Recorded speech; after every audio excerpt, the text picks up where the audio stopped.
వస్తూ ఉంటే వానికి అంత ఆనందం అంట. ఆనందం అంటే చెడ్డలో ఆనందాన్ని పొందుతూ ఉంటాడు. కాబట్టి అది ఏమవుతుంది, క్రూరత్వానికి దారి తీస్తూ ఉంది. దయ లేదు, కరుణ లేదు, ఎవరిని కనపడితే వాడిని చంపడమే. కాబట్టి అది మనస్సు ఏమైపోతుందంటే ఆ క్రూరత్వానికి అలవాటవుతుంది. ఇప్పుడు ఒక కోడిని కొయ్యాలంటే దాన్ని 2 కాళ్ళు పట్టుకుంటాం, కదలకుండా చేస్తాం. అది కదలలేదు, కదలకుండా చేసి కత్తి తీసుకొని గొంతుకు వస్తాం. కోసేటప్పుడు రక్తం కారుతూ ఉంటుంది. ఆ కారేటప్పుడు విపరీతంగా కొట్టుకుంటుంది, తల ఆడిస్తుంది, అన్నీ చేస్తుంది. కానీ దయాకరుణ ఉన్నవాడు అయ్యో పాపమే అంటాడు. వాడు కోసేటోడు నాకు ఎంత లాభం వస్తుంది, దీనికి ఎంత కొవ్వు ఉంది అని వాడు దాన్ని చూస్తూ ఉండడే, కానీ దాని ప్రాణం పోతా ఉండేది ఆ దయా కరుణ అనేటువంటిది కలగదు. కాబట్టి ఏ జంతువును చూసిన వ్యాపారస్తుడు దాన్ని ఎత్తుతాడు, దీనికి ఎంత కొవ్వు ఉంది, ఎంత ధర చేస్తుంది అంటే డబ్బును క్యాల్కులేట్ చేస్తాడు, కానీ దాని ప్రాణాన్ని దాని వ్యవహారాన్ని వానికి ఎక్కడ ఉంది. కాబట్టి ఈ పొద్దు 100 కోళ్ళు కోసిన 200 కోళ్ళు కోసిన నాకు ఇంత లాభం వచ్చింది, నాకు అంత లాభం వచ్చింది అనుకుంటాడే కానీ వ్యాపారస్తుడు నేను ఏం చేస్తున్నాననేటువంటిది వానికి లేదు. కాబట్టి సంపాదన అనేటువంటిది ఎట్లయినా సంపాదన చేయొచ్చు. ఒక బాంబేలో ఒక వ్యాపారస్తుడు ఉన్నాడు, వానికి బ్రహ్మాండంగా వ్యాపారం జరుగుతుంది. ఏమ్రా వాడు అందరికంటే బాగా వానికి టర్న్ ఓవర్ అవుతుంది అని అడిగినారు. వాడు ఏం చెప్పినాడు, నేను 10% కంటే ఎక్కువ తీసుకోను. వాడు ఎటువంటి వాడన్నా రాని నా పర్సెంటేజ్ అంతే. మిగతా వాళ్ళు 20%, 25%, 30, 40, 50, 60, 70, 100కి 100 కూడా ఉంది. నువ్వు 20 రూపాయలు కొనుక్కొని వచ్చినావు, 40 రూపాయలు అమ్ముతాడు, లాభం ఎక్కువ అనుకుంటాడు, కరెక్టే అది. కానీ ఇక్కడ పర్సెంటేజ్ అనేటువంటిది ఎవరన్నా రాని అదే రేటే. బీదోడు రాని, షావుకారు రాని, ఆఫీసర్ రాని, రాజకీయ నాయకుడు రాని, ఎవడన్నా రాని అదే పర్సెంటేజ్. కాబట్టి వాని మీద నమ్మకము పుట్టింది, అందరూ వాని దగ్గరికి పోతూ ఉన్నారు, టర్న్ ఓవర్ వచ్చింది. టర్న్ ఓవర్ మీద 10% అయినా కూడా వానికి లాభం వస్తుంది కదా. కాబట్టి ఒక ధర్మము న్యాయం అనేటువంటిది ఉంటే అది మనకు ఎంతో సహకరిస్తుంది. కేవలం దృష్టిలో పెట్టుకొని చేస్తే అది నీకు చూసేకేమో పెరుగుతూ ఉంటుంది, లోపల మాత్రం శాంతి ఉండదు. లోపల ఎప్పుడు బాధలు, సమస్యలు ఇవన్నీ పెరిగిపోతూ వస్తాయి. అందువల్ల మనము ప్రపంచాన్ని చూడకూడదు. ఇకపోతే మనము గత కాలాన్ని జ్ఞప్తికి తెచ్చుకుంటే దానికి తగినట్లు మనము వ్యవహారము చేయగలుగుతామా అనేది చూసుకోవాలి. గత కాలాన్ని కాబట్టి దాన్ని మనం ఇప్పుడు ఒక పాపకు పెళ్ళి అయింది, అత్తగారింటికి పోయింది. మా వాళ్ళు నెయ్యి పెట్టి ప్రతి దాంట్లో నెయ్యితో సాకినారు నన్ను. వీటికి వచ్చినాక నెయ్యే గతి లేదు, కూడు కూడా సరిగ్గా లేదు అని అంటే అది ఏమవుతా ఉంది, ఒకదానికి అలవాటు అయిపోయింది, దాన్ని గుర్తు తెచ్చుకుంటుంది. అది గుర్తు తెచ్చుకున్నందువల్ల అత్తగారింట్లో సుఖపడలేకుండా పోతూ ఉంది. నన్ను అత్తగారు సరిగ్గా చూడడం లేదు, నాకు సరిపోలేదు అంటే కారణం నీ పుట్టింట్లో నువ్వు ఎట్లా బతికినావో దాన్ని గుర్తు తెచ్చుకుంటా ఉన్నావు కాబట్టి నీకు అత్తగారింట్లో బాగలేదు. అందుకోసం గతాన్ని మనం ఆలోచించినప్పుడు ఏదైతే శ్రేష్టమని నీకు తోచిందో దాన్ని పాటించేకి ప్రయత్నం చేస్తావా, చెయ్యి. లేదు గతం వద్దు, భవిష్యత్తు వద్దు, ప్రజెంట్లో నువ్వు పర్ఫెక్ట్ ఏ పని చేస్తాడో అది కరెక్ట్గా చేసుకో. అది దైవత్వానికి దారితీస్తుంది. అందువల్ల దీనికి మనస్సు అనేటువంటిది లేనిది ఉన్నట్లు కనపడుతూ ఉంది. కాబట్టి దీనికి ఒక పద్ధతి, ఒక నిర్ణయము ఏది నిర్ణయించేకి వీల్లేదు. ఎందుకంటే బ్రాహ్మణుని కొడుకు అడవిలో వదిలినాం, వానికి మాటలు రావు, ఏం రావు, అడవిలో ఉన్నాడు, పెరిగి పెద్ద అయినాడు. వాడు కనపడిన దానివల్ల చంపుకుంటాడు, తింటాడు. ఇంకా వేరే గత్యంతరం లేదు. ఏది కనపడితే ఆకులు తింటాడు, కాయలు తింటాడు, యాది కాకపోతే ఏదో దాన్ని చంపుతాడు, తింటాడు. ఆకలి కదా. అంటే బ్రాహ్మణుడు కొడుకు ఇట్లా అయినాడే అంటే అక్కడ పరిస్థితులు, వాతావరణము దాన్ని బట్టి మారిపోతా అన్నాడు. అదే అందుకోసమే ప్రతి మనిషి కూడాను మనస్సుకు ప్రాధాన్యత ఇస్తా అన్నాడు. మనసుకు ప్రాధాన్యత ఇచ్చినప్పుడు మనసు అస్తవ్యస్తంగా తయారైతా పోతుంది. కాబట్టి మనకు మనసుకు కాదు ప్రాధాన్యత ఇవ్వాల్సింది. ఎవరినైనా అడగండి, నాకు ఎన్నో సమస్యలు ఉన్నాయి, నాకున్నన్ని సమస్యలు నీకు లేవు అంటున్నాడు. ప్రతి ఒక్కడు ఇదే మాట మాట్లాడుతున్నాడు. మరి ఎందుకు వచ్చినా ఎన్ని సమస్యలు అంటే నీలో సంతోషం లేదు. సంతోషం లేదు, శాంతి లేదు అనేది నీకు తెలుసు. మరి సంతోషం కోసం, శాంతి కోసం నువ్వు ప్రయత్నం చేయాలి కదా. సంతోషము, శాంతి వచ్చేకి నువ్వు ప్రయత్నం చేయాలి కదా. నీ నిత్య జీవితంలో సంతోషము, శాంతికి సంబంధించింది నువ్వు బాగా చూసుకో. నీ మనసును విప్పి చూడు, పరిశీలించు. శాంతికి, సంతోషానికి సంబంధించినట్టు ఏం చేసినావు నువ్వు? ఏం చేసినావు? నీ మనస్సుకు, నీ శరీరానికి, నీ మనస్తత్వానికి తగినట్లుగా నువ్వు వ్యవహారం చేస్తాండవే కానీ శాంతి కోసం, సంతోషం కోసం నువ్వు ఏం చేస్తాండవు అక్కడ? లేదు. కాబట్టి నువ్వు ఏ పని చేసినా నీకు సంతోషం కలగాలి, లేదా సంతోషంగా ఉండి పనైనా చేయాలి. పని చేస్తే సంతోషం అన్న నీకు రావాలి. అంటే దృష్టి నీకు సంతోషం మీద ఉండాలి. ఆలోచనలో మాత్రం సంతోషంగా ఉండాలని చెప్పేసి నీవు చేసేటువంటి వ్యవహారం దుఃఖానికి దారితీసేటువంటిది చేస్తూ ఉంటే నీకు సంతోషం ఎక్కడి నుంచి వస్తుంది? అదే మనసుకే సంతోషం ఉంది, అదే మనసుకే దుఃఖము ఉంది. రెండు అదే. దాన్ని ఎట్లా తీసుకొని పోతే అట్లా తయారవుతుంది. అందుకే టీచర్ కావచ్చు, తల్లిదండ్రులు కావచ్చు, వాడిని నక్సలైట్గానే తయారు చేయొచ్చు, గొప్ప ఆదర్శవంతునికైనా తయారు చేయొచ్చు. శివాజీని వాళ్ళమ్మ పెంచింది, మహావీరునిగా తయారు చేసింది. అదే మిగతా గురువులను పెంచినారు, వాళ్ళు ఆ రకమైనటువంటి పోషణ వాళ్ళకు చేసినారు. కాబట్టి గురువు కూడా అదే పని చేసేది. సరైనటువంటి గురువు నిరంతరము నీ మంచిని, నీ ప్రవర్తనను, నీ శాంతిని, నీ ఆనందాన్నే కోరుకునేవాడు మాత్రమే గురువు. నీకు సంబంధించినటువంటివి ఏవి కోరుకున్నా కూడా వాడు ఎన్ని జన్మలు ఎత్తినా వాడు గురువు కాదు. నీకు సంబంధించినటువంటి ఏమైనా కావచ్చు, ఆశించేవాడు గురువు కానే కాదు. ఎల్లప్పుడూ నీ శాంతిని, సంతోషాన్ని, నీ క్షేమాన్ని ఎల్లప్పుడూ వాని దృష్టిలో ఉంటుందన్నమాట. నీ దృష్టిలో ఉండదు. ఎందుకు ఉండదంటే నీ దృష్టిలో నీకు సంతోషము, శాంతి, ఆనందం కావాలన్నప్పుడు నీకు గురువు గుర్తుకొస్తాడు. గురువు పనిది కాదు. ఎల్లప్పుడూ నిన్ను వదలడు. అదే పెరుమాళ స్వామిని రమణ మహర్షి దగ్గరికి సేవకుడుగా ఉండేవాడు. వాడు ఊర్లోకి పోయి అక్రమ సంబంధాలు పెట్టుకున్నాడు. వాడు మహాపాపి అని చెప్పేసి భక్తులంతా నిర్ణయం చేసినారు.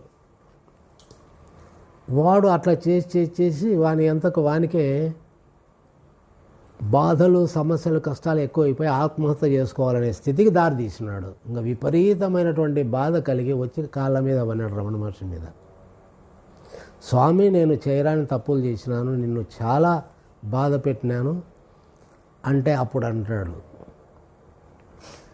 నువ్వు ఎంత దుర్మార్గునివైనా, ఎంతటి పాపివైనా నీవు నరకానికి పోకుండా నేను చూసుకుంటా, నువ్వు సంతోషంగా ఉండన్నాడు.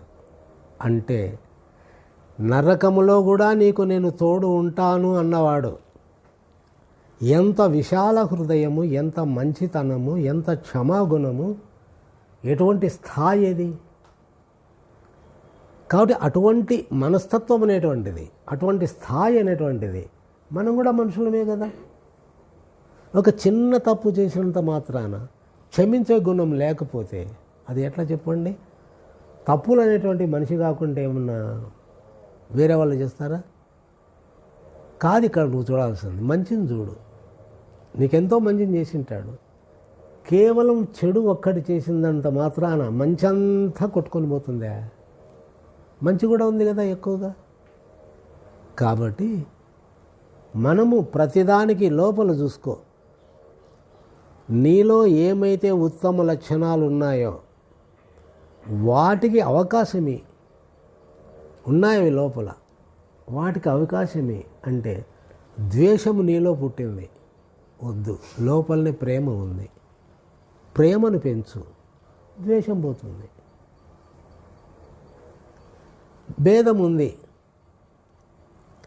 లోపల సమానత్వం అనేటువంటిది, ఆత్మకు సమానత్వం అనేటువంటి తప్ప భేదం అనేటువంటిది దానికి తెలియదు.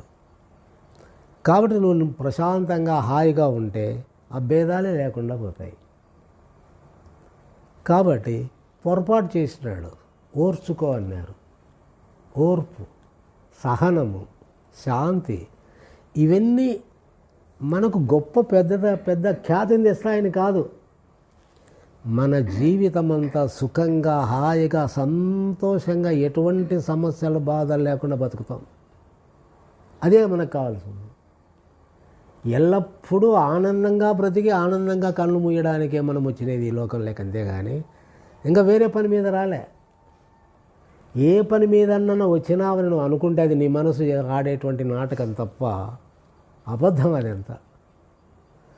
కాబట్టి నేను సంతోషంగా ఉన్నానా, ప్రశాంతంగా ఉన్నానా అంతే. అది ఉన్నప్పుడు నీలో ఒక శక్తి ఉంది, అది తప్పకుండా నీకు సహాయం చేస్తుంది.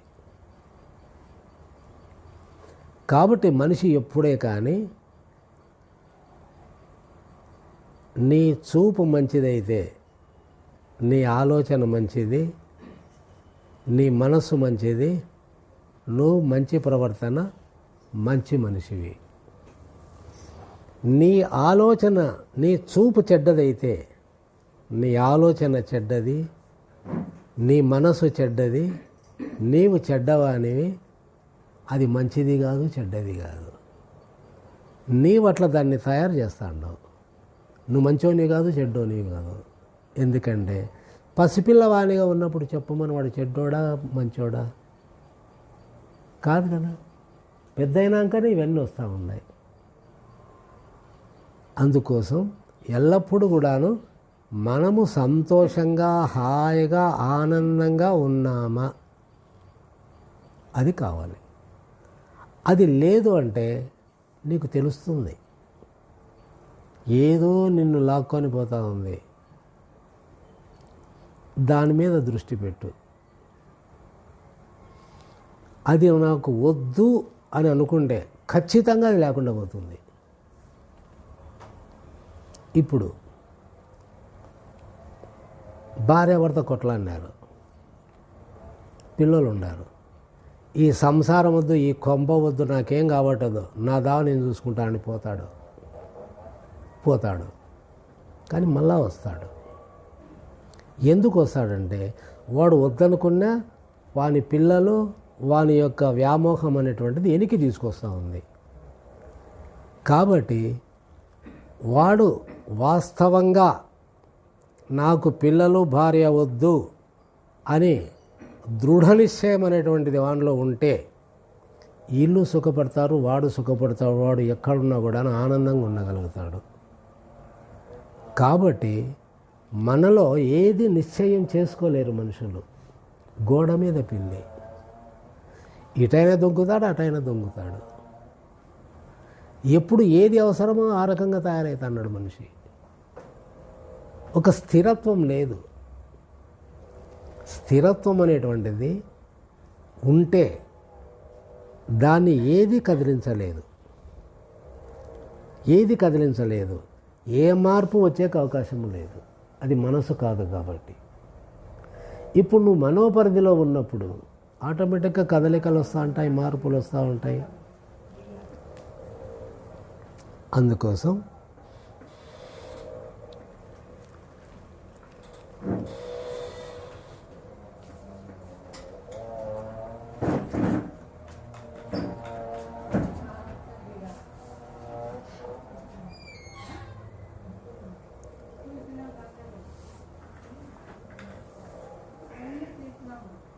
ఏదో మీరు అడుగుతూ ఉన్నారు, ఏదన్నా ఉంటే అడగండి.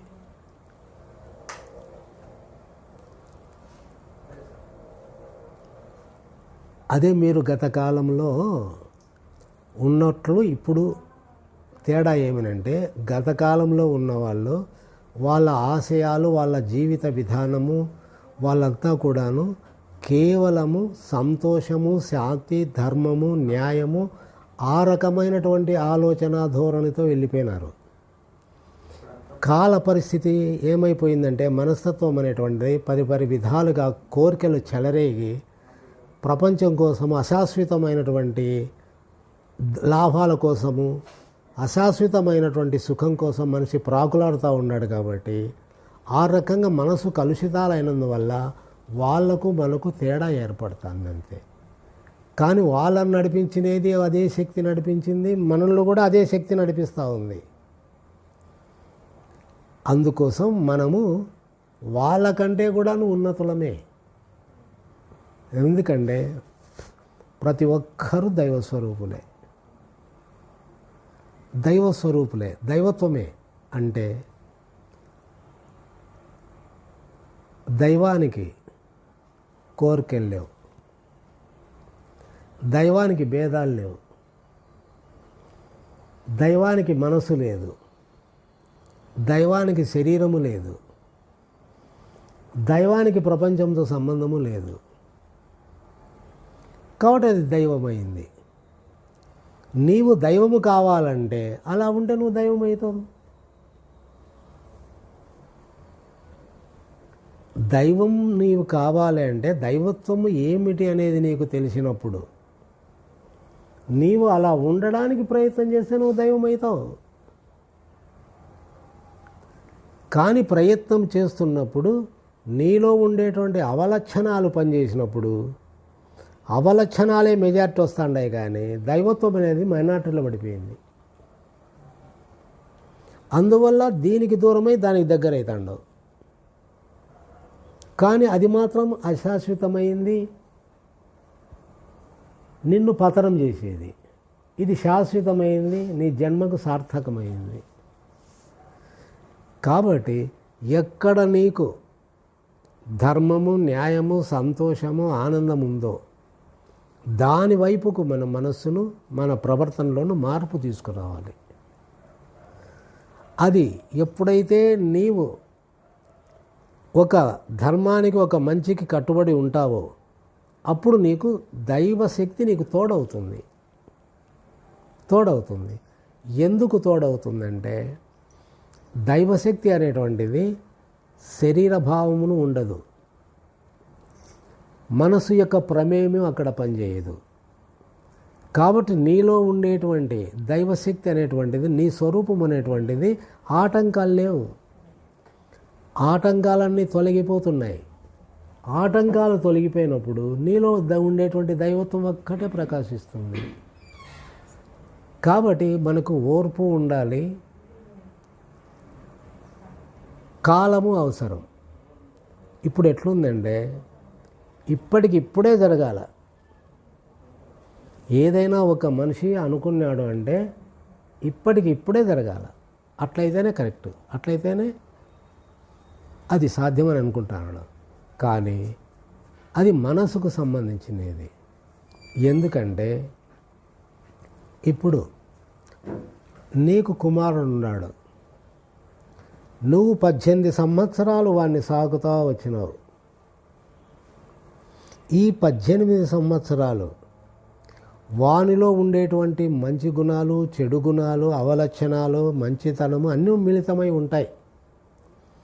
18 సంవత్సరాలు వాడు నీ సమక్షంలో పెరిగినప్పుడు వానిలో ఉండేటువంటి చెడును నువ్వు తీసేయాలంటే, వానిలో ఆ చెడ్డ ఆలోచనలు, చెడ్డ ప్రవర్తన అనేటువంటిది తీసేయాలి, వానిలో ఉండకూడదని అనుకుంటే, వానిలో 18 సంవత్సరాల నుంచి ఆ చెడు గుణాలు వచ్చినప్పుడు నీవు దాన్ని తీసేయాలంటే 18 సంవత్సరాలు అవసరమా కాదా?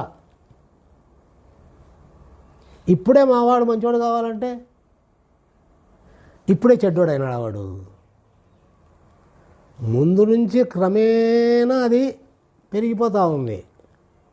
18 సంవత్సరాలు నువ్వు పట్టించుకోవాలి. ఎప్పుడైతే వాడు చెడిపోయినాడు ఇంకా మనతో కాదు, చేయి దాటిపోయింది అన్నప్పుడు నువ్వు ఆ మాట మాట్లాడుతాండవు. ముందు నుంచే దృష్టి ఉంటే అప్పుడు దాన్ని తగినట్లుగా నువ్వు మోల్డ్ చేస్తూ వస్తావు, ప్రయత్నం చేస్తావు. కాబట్టి ఏదైనా ఒక మార్పు జరగాలి అంటే కాలం తీసుకుంటుంది, సడన్గా జరిగే కాదు. కనపడేదైతే సడన్గా తీసేయచ్చు, అది లోపల ఉంటే కదా కనపడేది. చెడ్డ ప్రవర్తన అంటాను, అది ఏంది? చూపి తీసేస్తాం, చూపి నువ్వు తీసేస్తాము.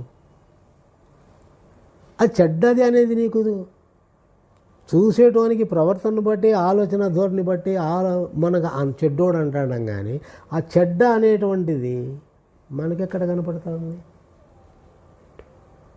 తీసేసేకి? కాబట్టి అది క్రమేణా మనసు అట్లా తయారైంది. కాబట్టి అది తరగాలంటే క్రమేణా అది తరుగుతూ రావాలి. అందుకే సాధనలో కూడా వెంటనే ఆత్మసాక్షాత్కారం అనేటువంటిది ఏ ఒక్కరికో చెప్పలేమని, కానీ నిదానంగా మార్పు రావాలి. నిదానంగా నీలో వెంటనే మార్పు రాదు. ఎందుకంటే ఇప్పుడు ఒక చెడ్డ పని చేసేకి నీవు బాగా ఆలోచన చేస్తావు. ఆలోచన చేసి చేసి చేసి ఎవరికి చిక్కకుండా, ఎవరు చూడకుండా ఏం చేయాలో నువ్వు అది చేసేస్తావు. అంటే బాగా ఆలోచించి ఆ చెడ్డను చేసిన తర్వాత ఆ చెడ్డనే మనసులో ఆలోచన చేసుకుంటూ ఆ చెడ్డని గురించే నీవు చింతిస్తూ పోతూ ఉంటావు. అంటే ఎంతవరకు నువ్వు ఆ చెడ్డను ఆలోచించి చెడ్డగా తయారైనావో అంత టైం నువ్వు మంచిగా కావడానికి ఆ టైం తీసుకుంటుంది కదా. క్రమేణా దానికి మార్పు రావాలి కదా. సడన్గా ఎట్లా వస్తుంది నీకు మార్పు? కాబట్టి ఆ చెడు అంతా కరిగిపోవడానికి మంచి అనేటువంటిది, చెడు అనేది ఎంతకాలం తీసుకుందో మంచి అనేటువంటిది అంతకాలం జరిగితే ఎట్లుంటుందండి ఇంకా చెడు అనేటువంటిది అక్కడ? కాబట్టి మనిషికి ఓర్పు అవసరం, ఓర్పు అవసరం. అప్పటికప్పుడు అనేటువంటిది అసంభవం. ఉదాహరణకి నా జీవితంలో పసితనం నుంచి నాకు తెలివి వచ్చినప్పటి నుంచి దైవత్వం అంటే ఏంటో తెలుసుకోవాలనేటువంటిది నిరంతరం నాలో వేధిస్తూ ఉంది. కానీ ఎప్పటికీ అది ఒక స్థాయికి అందుకుంది అంటే అప్పుడు కాలేదు కదా, కొన్ని సంవత్సరాలు తీసుకుంది. ఒక అనుభవం కలిగింది. ఆ అనుభవాన్ని స్థిరం చేసుకోవడానికి ఇంకా కొంతకాలం పట్టింది. ఎందుకంటే ఇది జన్మ పరంపరలుగా లోపల ఇవి తిష్టేసి కూర్చుంటాయి. దానిలో ముఖ్యమైనటువంటివి కామ, క్రోధ, లోభ, మోహ, మద, మత్సరాలు అనేటువంటి ఈ 6 రాక్షసులు జన్మ పరంపరలుగా లోపల తీసేసి కూర్చుంటాయి. దానిని తీసేయాలంటే అన్ని జన్మ పరంపరలుగా మనలో ఉండేటువంటి ఆ రాక్షసులను తీసేయాలంటే వెంటనే అది సాధ్యమవుతుంది, అసంభవం.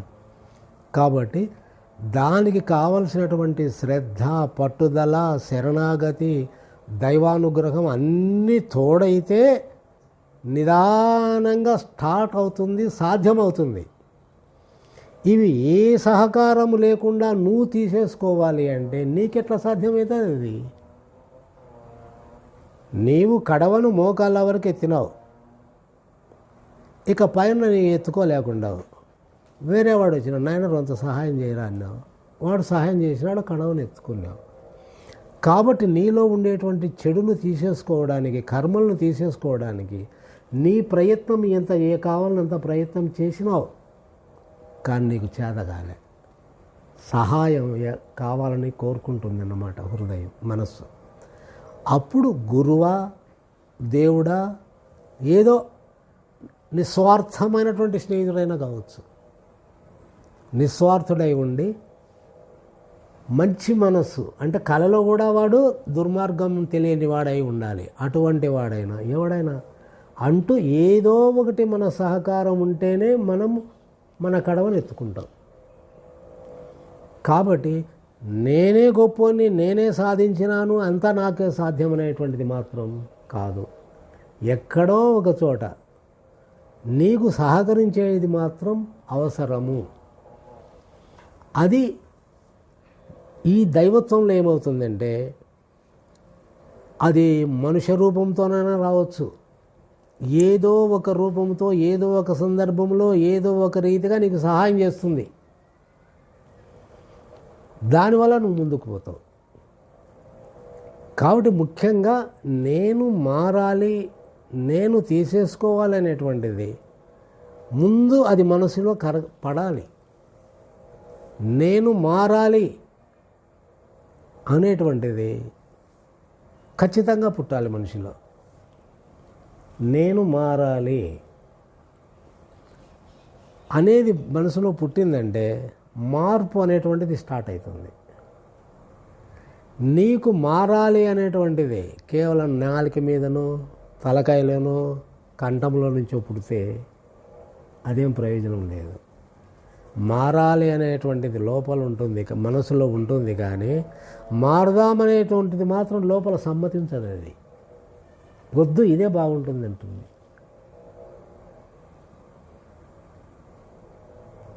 ఇప్పుడు బ్రాందీ తాగేది అలవాటు ఉంటుంది. నేను తాగకూడదు, పెళ్ళానికి మాట ఇచ్చినాడు, పిల్లలకు మాట ఇచ్చినాడు, నేను తాగనన్నాడు. 2 రోజులు మానుకున్నాడు. 3వ రోజు మళ్ళీ తాగినాడు. మళ్ళీ ఎందుకు తాగినావంటే, ఇదిగో నా స్నేహితుడు ఫోర్స్ చేశా, ఏదో పుట్టినరోజు అనే, పెళ్లి రోజు అనే, వాడు వద్దనే విడిచిపెట్టలే, నేను తాగితే అంటాడు. అదే విషయం ఇస్తే తాగుతావా? అంటే మనలో బలహీనత అనేటువంటిది ఉంది కాబట్టి కారణం వేరే వాళ్ళ మీద వేస్తాను. అదే నీకు హృదయంలో ఇది పుట్టినప్పుడు నాకు అలవాటు లేదు కదా, ఈ వయస్సులో ఇంత వయస్సు వచ్చేంత వరకు నాకు అలవాటు లేదు కదా, ఇప్పుడు మధ్యలో వచ్చింది కాబట్టి ఇది ఎందుకు తీసేసుకోకూడదు అనేటువంటిది ఒక పట్టుదల అక్కడ పుట్టింది అంటే సులభంగా పోతుంది. అది పుట్టదు మనిషికి. అది ఏదైనా సరేనండి, నువ్వు తీసేసుకోవాలి అంటే నీ హృదయంలో నిక్కచ్చిగా ఇది పొయ్యే తీరాలి అనుకుంటే ఖచ్చితంగా ఏదైనా పోతుంది. అంతటి దృఢత్వం లోపల కలగాలి. ఊరికే పై మాటలతో, పైపూతలతో సాధ్యం కాదు. ఎందుకంటే ఇది నువ్వు చెట్టును పైన కొట్టేస్తాండవు, మళ్ళా కొమ్మలు వేస్తాయి, మళ్ళా ఆకులు, పూలు, కాయలన్నీ అవుతాయి. వేర్ల నుంచి తీసేయాలి, కూకటి వేర్లతో సహా పీకేయాలి. పీకేస్తే మళ్ళీ చెట్టు ఎట్లా మొలుస్తుంది? మొలవదు. కాబట్టి మూలములోకి వెళ్ళిపోవాలి అంటే నీ యొక్క పట్టుదల, శ్రద్ధ అనేటువంటిది అది ఎంత లోపలికి వెళ్ళిపోయి రావాలనో అంత లోపలికి పోయి అక్కడ నిశ్చయం జరిగిందంటే ఇంకా దాని అడ్రస్ ఉండదు. కాబట్టి ఏదైనా సాధ్యమే, ఎవరికైనా సాధ్యమే. ఇప్పుడు వాల్మీకి వీళ్ళంతా కూడాను కిరాతకులు అందరిలో మార్పు వచ్చిందంటే వాళ్ళల్లో ఆ యొక్క పట్టుదల అనేటువంటి